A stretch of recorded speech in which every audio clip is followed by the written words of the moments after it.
అది డిసెంబర్ 1849. 28 సంవత్సరాల యువకుడు సెయింట్ పీటర్స్బర్గ్లోని ఫ్రోజన్ స్క్వేర్లోకి ఖైదీగా తీసుకువెళ్ళబడ్డాడు. అతని ముందు తుపాకీలు పట్టుకొని సైనికులు కాల్చడానికి సిద్ధంగా ఉన్నారు. ఫైనల్ కౌంట్డౌన్ మొదలైంది, కానీ వాళ్ళు కాల్చలేదు. సైనికులకు మెసేజ్ వచ్చింది, ఆ యువకుడు క్షమించబడ్డాడు అని. తనని చంపకుండా 4 సంవత్సరాలు సైబేరియన్ లేబర్ క్యాంప్లో ఉంచారు. ఈ నియర్ డెత్ ఎక్స్పీరియన్స్ తన జీవితమంతా వెంటాడింది. ఇదే తనని ప్రపంచంలోనే ఒక గొప్ప రచయితగా మార్చింది. ఫెడోర్ డాస్టోవెస్కీ నవంబర్ 11, 1821న డాక్టర్ మిఖాయ్ మరియు మరియా డాస్టోవెస్కీలకు పుట్టాడు. మిఖాయ్ డాస్టోవెస్కీ ఒక మిలిటరీ సర్జన్, పేదవాడు.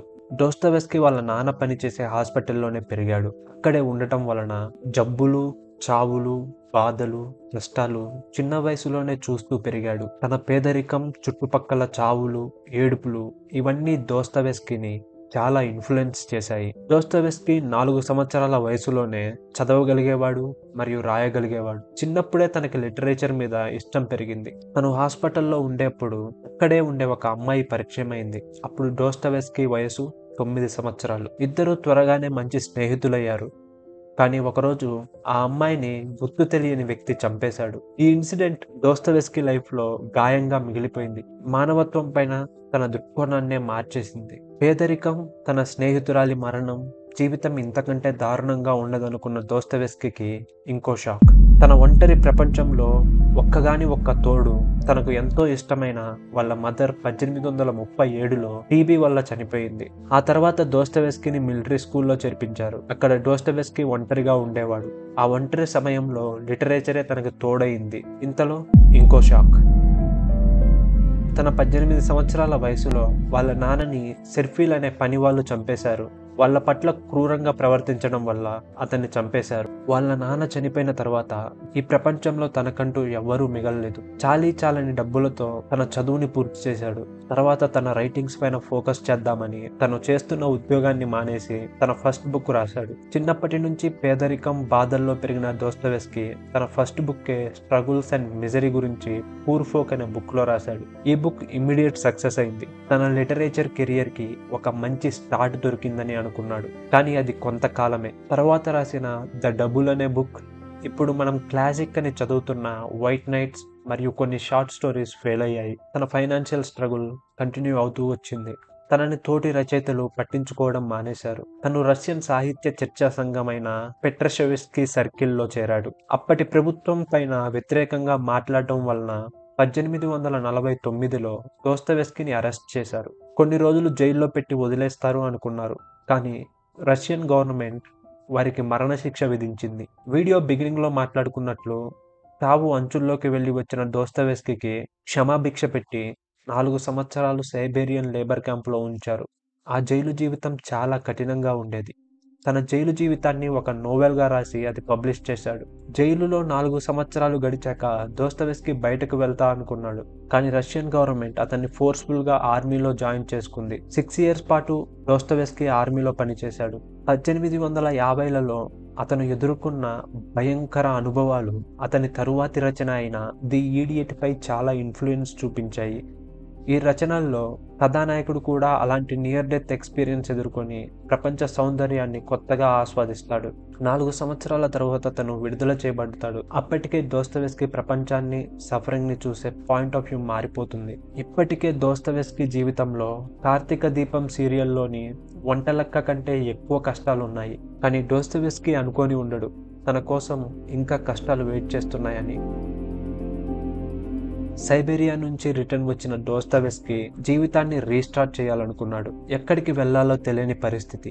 అప్పుడే తన స్నేహితుడు డాస్టోవెస్కీని తన ఇంటికి ఆహ్వానించాడు. ఆయన భార్యనే మరియా. వారు డాస్టోవెస్కీని కుటుంబ సభ్యుడిగా చూసుకున్నారు. మరియా భర్త విపరీతమైన తాగుడు వలన మరణించాడు. మరియా విధవరాలైంది. భర్త లేని పరిస్థితుల్లో ఆమె తీవ్రమైన దుఃఖంలో మునిగిపోయింది. డాస్టోవెస్కీ అప్పుల్లో ఉన్నా కూడా డబ్బు సాయం చేసి ఆమె కొడుకుని మంచి స్కూల్లో జాయిన్ చేశాడు. కొంతకాలం తర్వాత డాస్టోవెస్కీ మరియాతో ప్రేమలో పడ్డాడు. మరియా కూడా డాస్టోవెస్కీని ప్రేమించింది. కానీ వాళ్ళ రిలేషన్షిప్ చాలా కన్ఫ్యూజింగ్ గా ఉండేది. మరియాతో మ్యారేజ్ అయిన తర్వాత ఇంకో అమ్మాయితో ప్రేమలో పడ్డాడు డాస్టోవెస్కీ. అప్పటికే డాస్టోవెస్కీకి 40 సంవత్సరాలు. రీడింగ్ గ్రూప్లో 21 సంవత్సరాలున్న పోలినారియా అనే అమ్మాయిని ప్రేమించాడు. ఆమె ఒక ఇంటెలిజెంట్ అండ్ ఇండిపెండెంట్ ఉమెన్. దోస్తోయెవ్స్కీ ఆమెతో గాఢ ప్రేమలో పడ్డాడు. తనకు పేజీలు ఉత్తరాలు రాసేవాడు. ఆమె మాత్రం సరిగ్గా ఉత్తరాలు రాసేది కాదు. అపోలినారియా దోస్తోయెవ్స్కీ బుక్స్ లో ఫిమేల్ క్యారెక్టర్స్ కి ఒక ఇన్స్పిరేషన్ గా మారింది.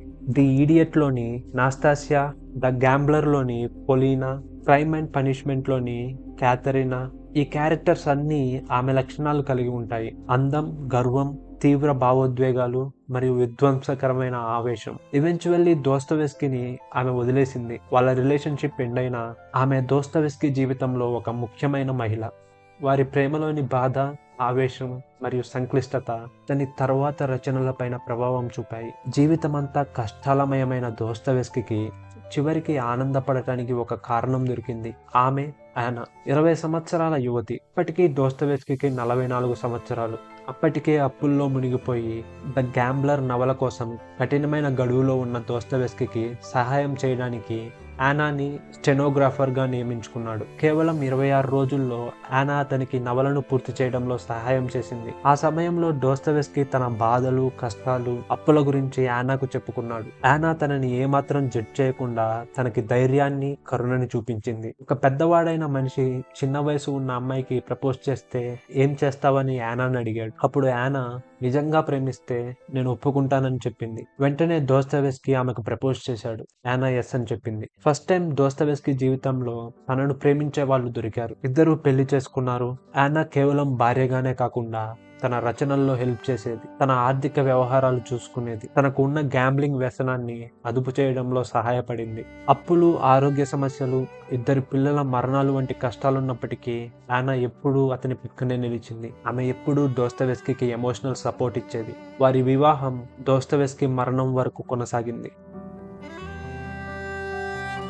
చిన్నప్పటి నుంచి పేదరికాన్ని, చావుని, ఒంటరితనాన్ని, హార్ట్ బ్రేక్ ని, ఎన్నో కష్టాలని దాటి వచ్చిన దోస్తోయెవ్స్కీ ఇప్పుడు కొంచెం కుదుటపడ్డాడు. అప్పటికే దోస్తోయెవ్స్కీ తన 50లలో ఉన్నాడు. కేవలం డబ్బు కోసం కాకుండా తను ప్రపంచానికి ఏదో చెప్పడానికి తన రచనలని రాయడం ప్రారంభించాడు. అప్పుడే తన ఫైనల్ నోవెల్ అయిన బ్రదర్స్ కర్మజో రాశాడు. ఇదొక మాస్టర్ పీస్. ఈ బుక్ తండ్రి కొడుకుల మధ్య జరిగే కథ, ప్రేమ మరియు ద్వేషం అన్నీ మిక్స్ అయిన బుక్ ఇది.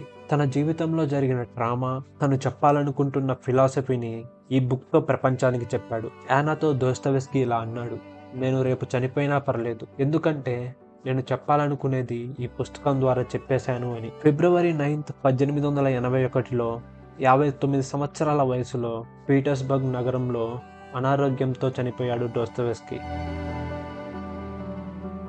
మనిషి జీవితంలో సఫరింగ్ అనేది ఒక ప్రధాన భాగమని దోస్తోయెవ్స్కీ నమ్మాడు. బాధ వలన మనిషి కంపాషన్ని, స్పిరిచువల్ గ్రోత్ని పొందగలడని చెప్పాడు. నిజమైన స్వేచ్ఛ అంటే మనకిష్టం వచ్చినట్లు ఉండటం కాదని, తను తీసుకునే నిర్ణయాలకి బాధ్యత వహించడం అని చెప్పాడు. విశ్వాసం లేకుండా స్వేచ్ఛ ఉంటే అది గందరగోళం లేదా నియంతృత్వానికి దారితీస్తుందని చెప్పాడు. అతని రచనలు దేవుడిపై విశ్వాసం మరియు నాస్తికత్వం మధ్య పోరాటాన్ని ప్రతిబింబిస్తాయి. తన ఆలోచనలు తరువాత గ్రేటెస్ట్ థింకర్స్ అయిన నీచే, శాస్త్రే మరియు క్యామోస్ని ఎంతో ప్రభావితం చేశాయి.